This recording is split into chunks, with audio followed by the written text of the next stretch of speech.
If you're running a restaurant, a hotel, or any kind of hospitality operation, you already know what it feels like to be behind. You're answering questions you should not have to answer. You're working harder than anyone on your team, and the results still don't reflect that.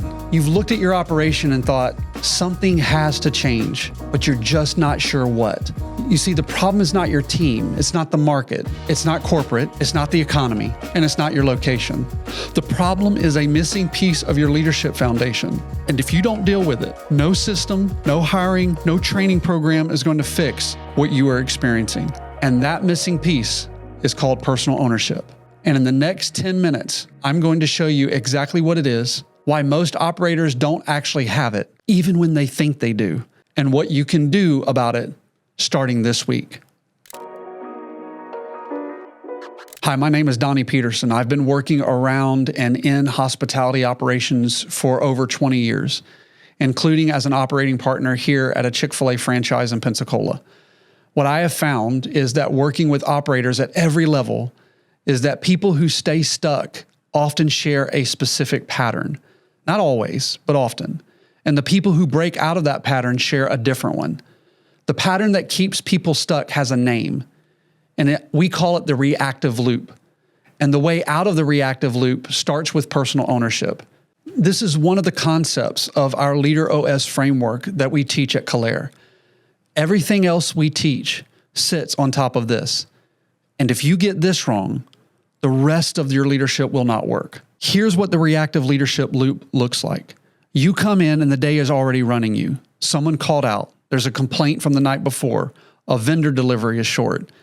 And before you've had 5 minutes to think, you are in problem-solving mode. And that's fine. That's a part of the job. But the problem is when that is the entire job. When your whole day is found responding to what happened instead of building what should happen next. You see, reactive leadership is exhausting. It is also invisible to the operator who's in it, because from the inside, it looks like productivity. You are busy all day. You're needed constantly. Problems are getting solved. But here's the question. Are the same problems showing up over and over and over again? Does your operation depend on your presence to function? Do your managers ask, what do you want them to do instead of knowing what to do? If the answer to any of these are yes, then you're in a reactive loop. And the way you got there has nothing to do with your work ethic or your intelligence. It has to do with ownership. I want to show you the difference between the two types of operators, the reactor and the owner. You see, the reactor is highly competent, hardworking, experienced. But when something goes wrong, the reactor's first instinct is to look outward. Staffing, policy, leadership above them, the system. The owner is equally competent. But when something goes wrong, the operator and the owner first instinct is to ask this: what is my specific role in this? Not in a self-blaming way, but in a diagnostic way. What can I actually control here? That difference at the instinct level is what separates operators who lead from operators who react. So what is personal ownership actually? I want to give you a specific definition because ownership gets talked about a lot, like everyone already understands it. But most people that you run into don't. Personal ownership is taking full responsibility for your life and actions.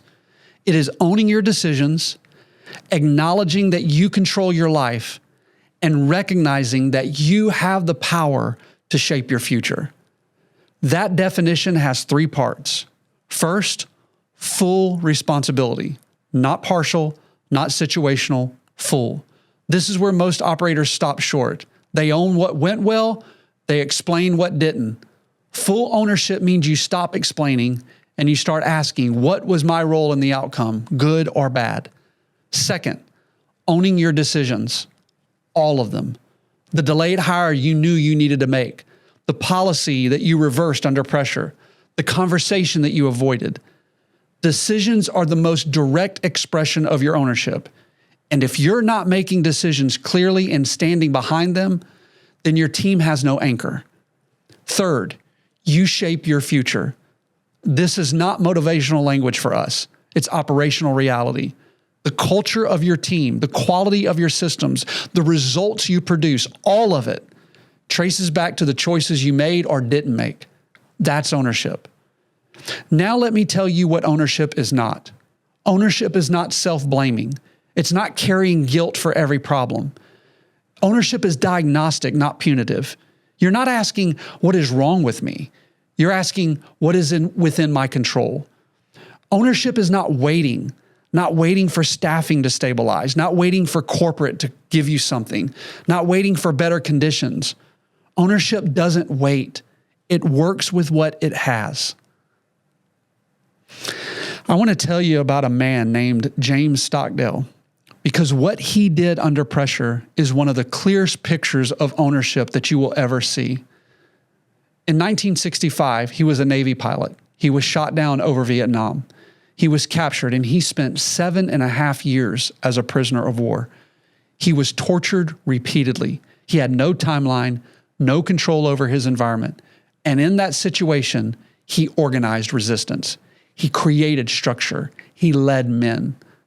Later, when asked who didn't make it, his answer was immediate: the optimists. The ones who kept telling something false about their timelines. We're going to be out by Christmas. And when those timelines failed, they lost hope. Stockdale said this. He said, "You must never confuse faith that you will prevail in the end with the discipline to confront the most brutal facts of your current reality." That's ownership, not optimism.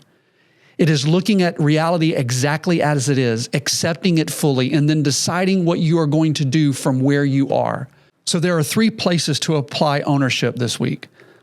Let me give you them to apply immediately. Number 1, the lingering problem. There is something in your operation that has been there for at least 30 days. You already know what it is. And if you're honest, you've been waiting for something external to change before you deal with it. This week, I want you to ask this: what is my role and why this still exists?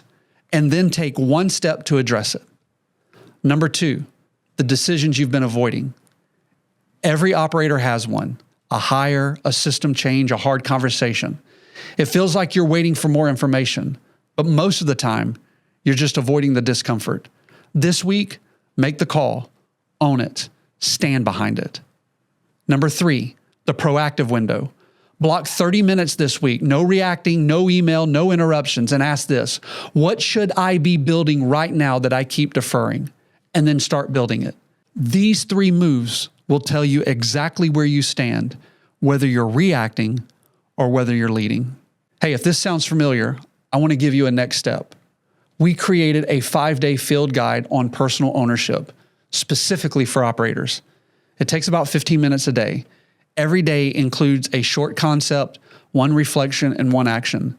And by the end of the 5 days, you will have identified your blame patterns, clarified your avoided decisions, and built a daily ownership practice. Absolutely free. The link is in the description below. Download it. Work through it this week.